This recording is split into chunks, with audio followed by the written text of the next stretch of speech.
Hey, how's it going, my super friends? I am Emo Acebo. Thanks for watching the vid. And yeah, man, if you saw the title of the video, then you know what I'm gonna be talking about. Darth Revan. Shit. Really quick, if you're new to the channel and you like Star Wars, what I'm gonna be talking about in this vid, Marvel Comics and DC, subscribe, my friend. I do comic book reviews, I talk about the news, video games, movies, TV shows, everything regarding superheroes and Star Wars. So also click on the little bell icon so you get notifications and you never miss my videos. This could be considered a minor spoiler for some people. It's not a big one, it's just a reference, an Easter egg in the movie. The Last Jedi may have just teased the famous Force user in new canon, dude. And it's really important to stress the word teased, since the actual story of Luke Skywalker's return makes up the bulk of episode 8. Luke spent years researching the ancient Jedi Order before beginning his voluntary exile on the island of Ahch-To. And apparently this included research into the followers of Revan, the great Jedi Knight who fell to the power of the dark side. It's a really small one, a really quick, really easy to miss Easter egg in the movies, so to make sure that you guys did see it, maybe you'll remember, I want to be talking about it. And also for new fans of Star Wars that may not know the story of Darth Revan, Darth Malak, and all the soldiers who fought at their side in the Knights of the Old Republic, man,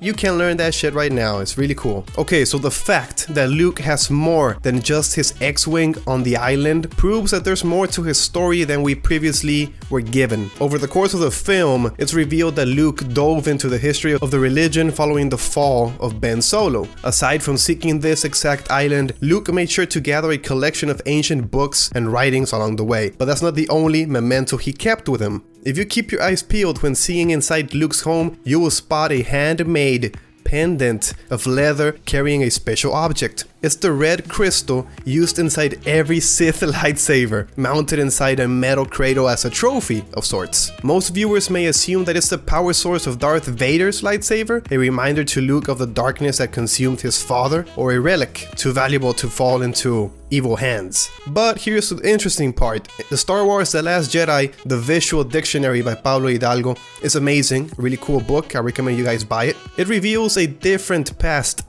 and a canonical name of the object. This gem is called a fragmented Sith lightsaber crystal, but it didn't belong to Luke or his father. It's a, quote, recovered Jedi Crusader pendant, which refers to only one corner of Star Wars canon. Hell yeah, man. Revan, the first Jedi Crusader. The term Jedi Crusader might sound generic, but the lack of actual crusades waged by the monks makes it specific term in the bigger picture. If you played Knights of the Old Republic, you know this story. Around 5,000 years before the Battle of Yavin, the Mandalorians became a galactic threat under the leadership of a new Mandalore the Ultimate. Conquering worlds in honor of the ancient Mandalorian Crusaders, these Neo-Crusaders were just the kind of growing military threat that the Jedi completely ignored. But not one. One young Jedi Knight promoted armed resistance and Revankism. Of course, this character became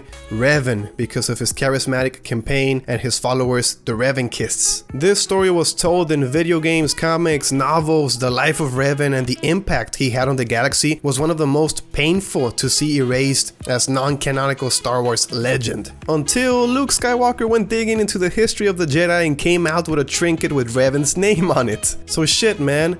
Canon Revan? Could it be? What does it mean? As the canon has expanded, writers have worked more and more of the legacy into it. Most recently, Star Wars Rebels confirmed the Mandalorian Wars took place in the Jedi's history, which is the very same conflict in which Revan fought. But they stopped short of any other details, only saying that the Jedi won, without addressing the Jedi by name or mission. However, that seems to be changed with The Last Jedi. It makes perfect sense given the story of the film and franchise. As this powerful, heroic Jedi who turned to the dark side, his surrender to evil would be a fitting study for Luke, given his experiences with his own father shortly before his death and the corruption of Ben Solo. The fact that Revan returned to the Jedi Order also resonates. So man, I just love this. Maybe it's true. Maybe they'll announce something officially, I don't know, Revan in canon. So just how much weight should we put into this nod to the Crusader Revan? Well, I mean, Knights of the Old Republic deserves a freaking movie, at least a TV series. But right now,